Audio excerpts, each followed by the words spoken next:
Viking podcast. And he is Tiki Man. I am H.B. Burlow, the author of the historical crime fiction series, the Ark City Confidential Chronicles, and the new series, The Wichita Chronicles, with a new edition, Volume 2, The End of the Treachery, coming out December 9th. Across the way is The Viking. I am William Bryan Johnson, writer of Hell to Pay and The Dark Cry of Aristed, with a couple other books getting written. Ooh. And we have a special guest today. We have a great special guest. Somebody I have met years ago at local Comic-Cons, and she was kind of the queen of the Comic-Con thing for a long time. She is the author of Dead Hearts, Realm of Magic series, and perhaps best known for writing Star Trek The Next Generation Season 4 episode Family. I would like to introduce the Valkyrie, Susanne Lambdin. Oh, I like that. Thank you. Yay! Yay! Yay! How long have you been writing? Well, I have been writing since 8 years old. And what's funny, so I was kind of a brat when I was little. I had my brother, I kept going in and bothering him, and I saw him writing something one day. And so he's like, if you're going to be in here bugging me, here's a pen, here's a notepad, sit down and write a story. So at the age of 8, it's called, how funny, Lions of Arcadia. I wrote a 250-page book at the age of 8. And so I knew then, you know what, I want to be an author. And what's funny, the parents had books down the corridor in their house, and it was like, it's the classic, it's Dickens out front. But if you pull Dickens out, that's where all the dime store naughty novels were. So I would read the classics, but then I'd get those novels out behind that I'm not supposed to see. It's like, come on, don't hide a book behind a book, because somebody likes to read, you're gonna find it.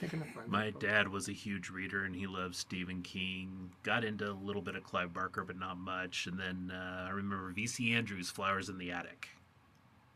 That's a disturbing book. That is a disturbing book, yes. I didn't have that kind of disturbing childhood. We did have books in every room of the house, including the bathroom. I remember my folks had a book called Jewish Jokes for the John, and that was in the. So I have the ability. I have the ability to say that when I grew up in my house, we had books in every room of the house. Do you remember any of the jokes? Yes, but we're not going to go into them in this podcast. So you started at 8, and of course you sold your first book at 10, and you won the Pulitzer Prize at 12, or what happened from there? You know what's so sad? So at the time I was 30, and I wasn't published yet, but I was out in Los Angeles. Okay. And so then I was writing screenplays then, and I had sold my first screenplay to Star Trek, but I had not published a book yet. So I remember when I turned 30, I was sobbing uncontrollably because I wanted to be a bestseller novelist. I didn't really want to write screenplays. I only wanted to write for Star Trek Next Generation. I mean, I loved Patrick Stewart at that time, so I just wanted to write for that show and no other show. So that kind of makes it tough, right? Right. And now I forgot what we're talking about. Well, I mean, so you're out in Los Angeles, you're writing screenplays, scripts for a TV show, but there was no desire to proceed that? I mean, that being in that environment didn't drag you along to, let's see if I can do a full-length film. Let's see if I can get Steven Spielberg interested. I had like 17 scripts, movie scripts that I'd written. And I remember when Next Generation was coming out, I remember it came across the Wichita Eagle and Beacon. There's a big article in the paper, and I was a bailiff at criminal court. And it said the show, Star Trek's coming. And so I had sold my horses and moved out to L.A. and got a job at Paramount because I wanted to write for Star Trek. But while I was at the courthouse, one of my favorite actors at that time was Michael Ironside. And I wrote this really cool crime drama called No Offense, and I wanted it to star Michael Ironside and Kate Capshaw. That's who I was going out to L.A. And so I ran into some family member of his at a bar and gave him the script, and you never heard from anyone. And then there would be some actors that you would write a script for and give them to. And I'm afraid Patrick Stewart did hurl a teleplay at my head, and he didn't like it. And it really, I burst into tears and ran off the bridge, ran off the set crying and thinking, oh my God, this is absurd. I don't want all that drama, right? And if you don't write something specifically, it's like never really approach the actor of your dream to write him a script, right? Go through the channel, get your agent and let them shop it. Don't you personally. I was personally shopping it to the different actors. And man, the egos you'd get slammed into, and you're thinking, but I love you. I was just trying to write you something wonderful, but that's not really the treatment you're getting back. And then you'd have to do like power lunches. And I'm really not a power lunch girl. And then at that time, so late 80s, early 90s, then there was, well, back then they called it the director's couch. And you know what? I'm not going to put out to sell something. And I got hit with that so much that it got to be exhausting at that time. And you never, as a woman writing especially sci-fi in the late 80s and early 90s, you didn't get the respect that you were really due. They seemed to think men, sorry to blame it on men, but men in Hollywood didn't act like women had a thought in their head and could write science fiction. So I got really frustrated. And then you're trying to peddle your other things as well. And it either the door got slammed in my face or I would offend someone and would slam the door in my face, because I do have a fear of, I kind of have a fear of fame. I want to be, this makes me laugh. I want to be rich and famous, but I don't want anyone to know who the hell I am. I kind of want to be anonymous. I don't really like being looked at. And it's like authors, when they get up at different writing events and then they always want to read from their story. You know what? I'm not your mom. I'm not your teacher. If you want to read, you can read my story to me, but I'm not sitting there to an audience reading my story. It creeps me out. I don't like it. And mainly it's because any author who gets his chance, it's like a fish jumping out of water. They can't freaking wait to get up there and read their book. And I'm like, why? Why that feeling of desperation? Why do you feel like you have to, hey, people, I'm the best writer, and now I'm going to read to you to show you? And I don't need that. I don't have that in me to do that. I'll tell you, hey, best damn book you ever read it yourself. Right. It should be your own experience. So I got away from the screenplays just because I didn't like the freaking drama, and I'm not going to have sex with you to get something sold. And it really was like that. And obviously, I won't name names, but the best thing I did, and Brian knows this, when I first went out to write for Star Trek, I had written the script and then walked into Michael Pillar's office, who's the producer, and his little secretary, this young girl, she stood up, she goes, do you have an appointment? I'm like, no, I don't. And I opened the door and I walked on in, and it seemed like the biggest office, and he was like, that one Monty Python show, Lancelot's running up to the castle, and then he's far back again, and then he's up close, and then he's far back again. That's how I felt approaching that producer. And he looks up at me, and he's wondering, who the hell is this woman? And I just said, if you're looking for a good script for Wesley Crusher, this is it. And I put it on his desk, and I walked out. And that's how I sold that script. He called me up the next day and said, you got big balls coming in here like that. Come back, we want to meet you. You were staring at the desk and seeing that poltergeist zoom effect that Yeah, that hallway yeah. is getting longer and longer. Yeah, it's funny. And then when I came back in, and then I pitched. So I went in 5 different times to the writing staff. I did date 2 of the writers, but I was trying to get on staff, and it's all men, right? So it's just so frustrating. You're looking at your 2 guys you're going out with. You guys know I'm going out with both of you, but I just want on staff. I don't want to have to I don't want to have to sex with you to be able to be on the show. So, there's also the element of being an author, fiction author, where there's more control. It's you writing your book as opposed to writing for somebody.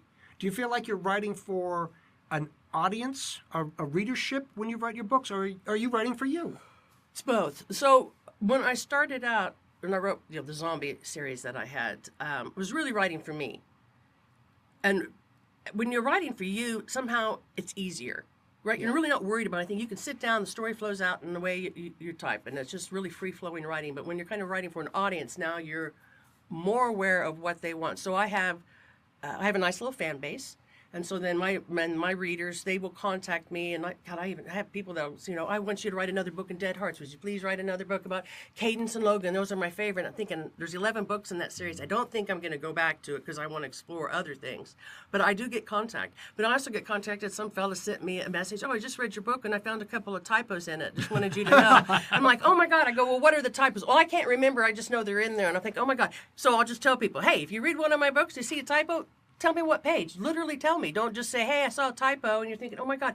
You could grab any book. There's Stephen King, because I like him too. There'll always be a typo in his book. Big deal. Sometimes that happens, but it doesn't mean you're a bad writer. It just means you have a typo for whatever reason. What was your initial thoughts on Dead Hearts? What was kind of the initial story that you were wanting to develop? It's funny. So The Walking Dead had just come out, the series. The graphic novels had been out there, but I was on a motorcycle trip with some writers out of Mulvane.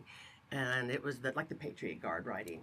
And Walking Dead's fresh in my mind. And as we're cruising through Colorado Springs and we go by Pikes Peak, I'm thinking in my mind, well, if I was going to write a zombie book, where would I have it be? And I thought, oh my God, the place where I would want to be in a zombie apocalypse, I want to be on top of Pikes Peak. I've been up there. I breathe really easy. I did have some man, it was terrible, drop dead of a heart attack right beside me. And I have asthma. Wow. But when I'm on top of Pikes Peak, I breathe really well.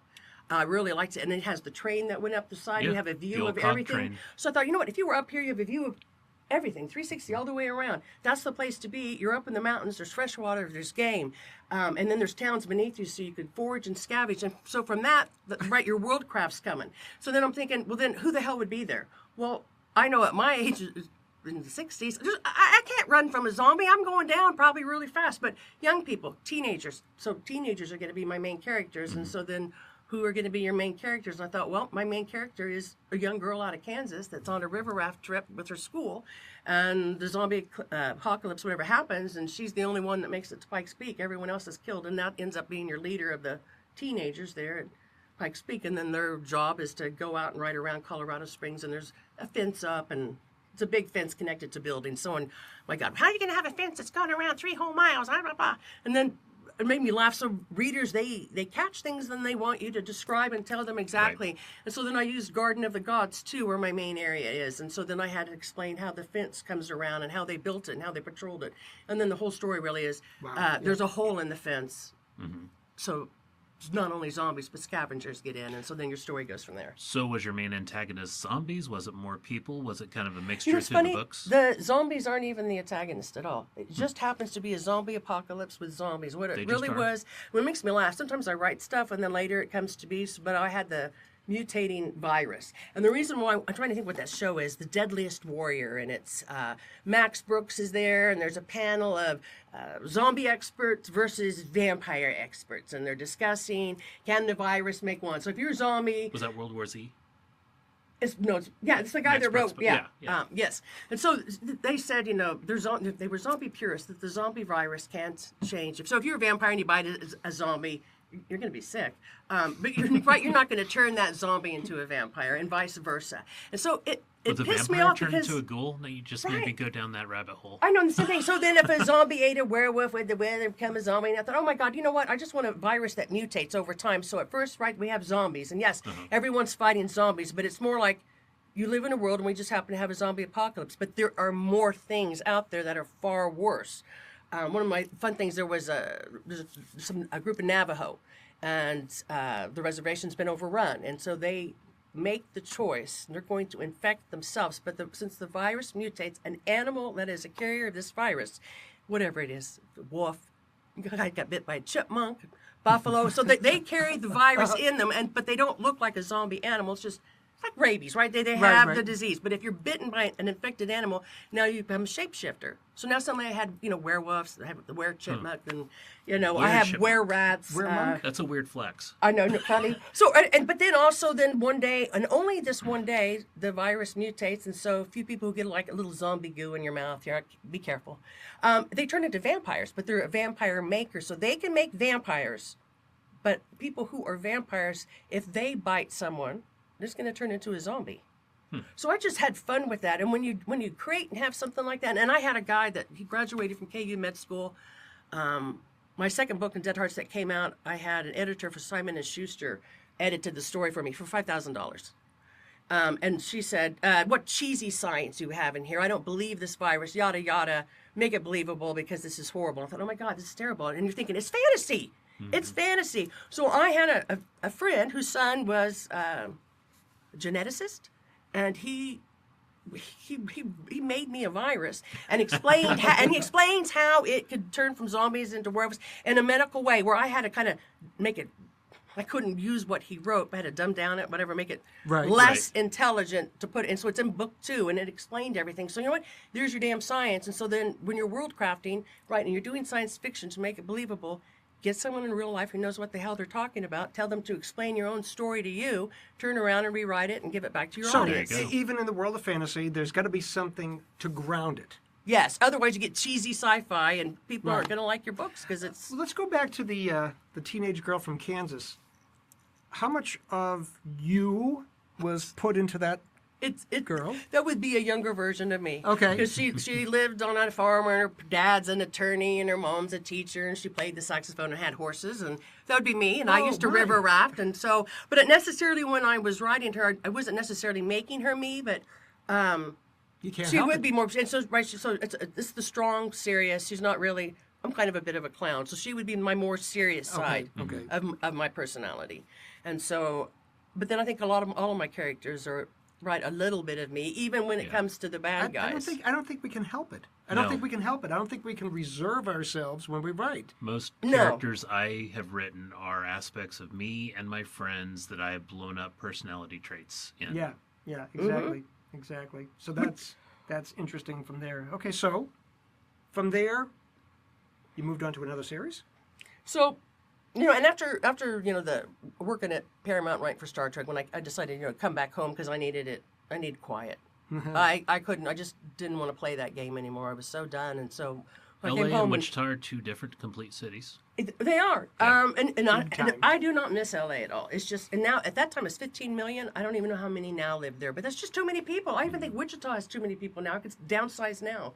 But so I'm 50 when I publish my first book in Dead Hearts. I'm 50 years old at that time, and so I'm now Same thing with 62. Chandler. So in 12 years I've published 27 novels in 12 years. So after Dead Hearts. So those first 5 books, I started writing Realm of Magic, and so I would never recommend this. So I am writing dark fantasy. So, and it's the same genres, you just mix up. There's some traces of horror element in it, some supernatural stuff in it, mythology, because I always have mythology in my books. But then I would flip back and I would write Dead Hearts. So today I'm only going to write medieval scenes. I'm only going to write Realm of Magic. Tomorrow I'm going to write zombies. Anyway, it fried my brain, and I thought, I can't do that jump. If you do it every other day or every week, I'm only going to focus on this book. And I thought, no, I can't. So I wrote those first 3 Realm of Magics. At the same time, I'm writing those zombie Dead Hearts.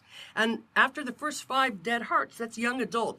And then I made it, they're older, more for a mature audience. Okay. And so now the books are getting longer and you're getting more information in there. And I just, now at this age, I don't think I could do that jump back and forth. So, and I think the other author that does that, I don't know his first name, but I think of it, Salazar. R.A. Salazar? Yes. So he writes multiple books at the same time. Whoa. Right. And it's just really hard to do. I'm sorry, I'm thinking Salvatore. R.A. Salvatore did Forgotten Realms. That's it. That's what I'm trying to talk about. I So, yeah, apologize. I couldn't. And Jim Butcher's got 3 series going on. I mean, he's got Dresden Files, he's got the Roman one, and now he's got the steampunk Well, I mean, one. I can understand if you're like burnt out on one project and you don't want to just take a complete time out, so you jump, but to actively go multiple projects just seems to be too draining, especially if you've got a family or you're a homeowner or you've got something else going on. I can't see splitting that. When I'm retired, Yeah. okay, I will write 5 books at the same time and completely fry my brain. But I can understand. You know, what look, you're saying. all I do is write. So I am retired, and all I do is write. And I'm really recommending you don't do that. And it's only because it's funny. So even with all my books, it's like the same 5 genres. I'm always going to write, no matter what book it is. I just change the order. So if it's the zombies, then horror is your first genre. But there's going to be a little romance in it. There's going to be some history. There's going to be supernatural, and I'll do that even with the dark fantasy. There's always going to be a little element of horror in there. There's always going to be mythology and a little supernatural, some history. So I'll take our history, real life history, and then I will change it and morph it into my worldcraft and present it that way. Okay. But So I it's have found it's layered. yeah, so it's layered, and so Wow. here and I even do this. So when I'm even writing a book, so when I'm first going to start out, so I will before Worldcraft, the very first thing in Worldcraft, what I do, sit down and I think about what is my location, just like with Dead Hearts. I rode by on the motorcycle, I look at Pikes Peak, I'm thinking that's the area I'm going to write about. So then you think about how big is that area and who is in that area. So when I'm writing my dark fantasy, I come up with a map. I come up with the locations and then draw the map. And my maps are horrible, and then I have Mine are someone too. that draws really good maps. Then it's like, what's the land? Who lives there? And I went with the Realm of Magic books. God, they're so big. The history in these books will go back 1,000 years prior, and then the books I'm writing now it even goes back. So I'm not writing stories; it's people in dialogue or discussing, but it goes back even 10,000 years that are things going on because I'm dealing with mythical creatures and magical creatures, and so they can live that long. But I'll think about first, before I start writing, who's there, what are they doing, what's the culture? And I love ancient Rome, so anybody in my hardcore fantasy, whatever, my people who are reading my books know I'm going to be doing something from ancient Rome. I'm going to pull something in. My editor will laugh. She goes, God, you really love those big buildings with the pillars. Yeah, I freaking do. I really love it. And it's a rich history to draw from, whether it's names, locations, the type of gods, the type of monsters. And so that's kind of my go-to time in history that I will pull stuff from. Excellent. And then I'll put it in whatever worldcraft I've got going on, whatever genre, and then but that's how I kind of, in a way, it's kind of like you're researching your book beforehand. And then I will do that before I sit down and start than writing the book. And so then you think, well, how do you start chapter 1? Where do you start? And so I would tell anyone, just think of who your characters are and take your main and decide who your main character will be and just put them in the world anywhere doing anything, and don't plot for a moment and just see what happens or who appears. And that's how it kind of unlocks the door in your mind into that fantasy world, and then you step through, and then the plot will start coming. And I don't necessarily know exactly what's going to freaking happen as I sit down. I kind of generally know where my book's going to go, but I don't know all the different places my characters will go, because as you write, my characters become real, Right. and they either will or will not do something I want them to do. And to me, that's writer's block. When you slam into that writer's Right. block, Right. it's not you that you're having a problem today and I can't write. No, your character that you've asked to do something in this chapter, they don't want to do it. So your option is remove them from that location, put them somewhere else and try again. Or that character doesn't want to tell that part of the story. Another character does. So have a rethink. And don't just sit there and think, I can't write, I don't know what to do. No, it's because you've done something, or backtrack to the chapter before and then kind of start over. So just don't sit there and look at the damn blank page. Some gal Right. told me, I don't know, I looked at a blank page for 15 years. Well, that sounds like a 15 problem years. to me. Yeah. She kept rewriting the first chapter. So she had Yeah. been writing the Kept book polishing for it, kept 15 years. polishing Yeah, it. and I Yep. said, you have my permission. Stop polishing chapter 1 and continue on. Right. And then someone else said, I'm starting a new book and the first 4 chapters are horrible. That's fine. That's your worldcraft. That's you coming up with what's going on. Set it aside. Start with chapter 5, but that's now chapter 1. Right. That's not what they So always tell nothing you. that you write's bad. Just set it aside and use it later. Now And you, as a new writer, that was my big problem, is I just kept rewriting everything I had and didn't go forward. And then finally it was having to kick myself to get out of that. by the same token, there are some writers that do that, and that's what they enjoy doing. I Right. mean, I talked to somebody recently who said there was somebody that she knew that wrote every sentence, every word, every chapter. The chapter was polished. For them, first draft was complete draft. Wow. I couldn't do that myself. Now, you described 2 elements in the same notion, the famous plotter and pantser thing, Yep. which we all hate, but you do plot in terms of creating the world crafting. Yes. There's that rich depth that is done, but you're basically a pantser in terms of the plot of the story. So you're creating Yes. okay. But a type of plotting is, so I do write multiple characters a lot, but my main characters, say the main 3 characters, I'll do, I know what they look like. I know where they live. I know who their family and their friends are. I know what their personality's like. I know what you've done in the past, and you're going to get in trouble for that later, or I know what you need to do in the future. So that in itself is a plot. That's a subplot, because I have to put that character into the story and all those little quirks that they have. I have to work it in. And it's the same with any of your other characters. And obviously, if you have a character in a book, they better have a purpose, or don't have them. Right. You remove them. So in a way, They're an empty character. but the funny Right. thing has happened. So most of my books, I don't plot. However, after COVID and all that downtime, all the time in the world to write a book, something happened to my brain, and I can't just sit down and it free flow now. Now I have to sit there and kind of think about it. So in this 3rd book, so it's really the 6th book in Realm of Magic, I do have an outline, but it's not so much chapter by chapter. I simply know what the characters have to do. So you'd ask me before we started if my book was kind of like the Arthurian romance. Right. So there's 6 knights, and each of them have their own quest in this book. Okay. However, I have a main character, so he has to go on every one of those quests. So I wrote down what the quest would be and put it in, so each is its own chapter, and then I know I have to have my main character has to be there. So then it's a matter of how do I get him to all these different locations and be part of this. And so then that is an outline. But I don't like to be held to it, because again, your characters will or won't do something. Right. They want to do something else. Or just you sat down and you watched a movie, or you looked at a book, or your friend said something to you, and a whole new idea pops into your head. And you know what? Run with it, go with it. And then don't be afraid to get rid of the last chapter, because now you're going off in this direction. Do it. But don't throw things away. Just save it, because you might use it later or use it in another book. Exactly. And I this one I'm writing right now, I was told myself I'm going to plot, because if I don't plot, I tend to just free write, and it just kind of sometimes will go great, but other times it goes off in the universe. No, I completely free wrote this book, and then read the original text over and over again. And every time I read the text, I kept finding things that were fitting into what I was writing. and it just all locked into place. And I'm like, hey, this is where it's going. I think if you're attuned to your world, whether it's a real historical world like mine or the fantasy world that you folks are creating, if you're attuned to it, you know what can happen within the confines, within the physics of that world.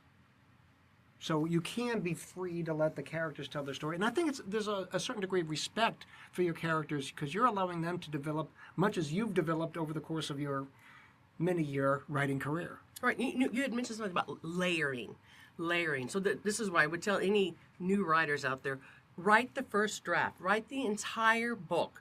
Don't go back and edit. Don't worry about it. If it's good or not, finish the damn book. Right. Now suddenly you have your skeleton draft. Now I will go back into the first draft at least more than 10 times, but I'm going to groom it like you're combing your hair 10 times. And each time I go in, maybe only this time I'm going to focus on continuity. Maybe I'm only going to worry about what their armor looks like, or if different districts, what they're wearing, what they're eating, what the damn horses look like in that area. I'm going to describe it, but I'll do research.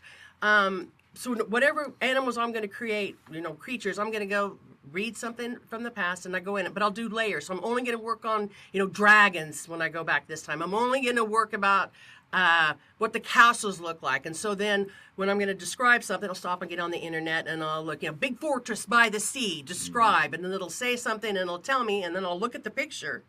And then, so I am a visual writer. So I have to look at the picture and then I can describe it to you. The best way I explain to someone when you're writing it, you kind of think your readers as being blind. They can't see what you're seeing unless you tell them. Right. Exactly. And if that's boring to some readers, then maybe it is. And readers that like quick, fast-paced books, then get those. But no, when you're getting mine, I'm going to take the time to set the scene, set the stage, and draw you into this beautiful world. And hopefully you'll connect. And then the characters with all their damn problems. And it just makes me laugh. So some, I don't know, there's some authors, they go to these damn seminars and they have these, they're character cards.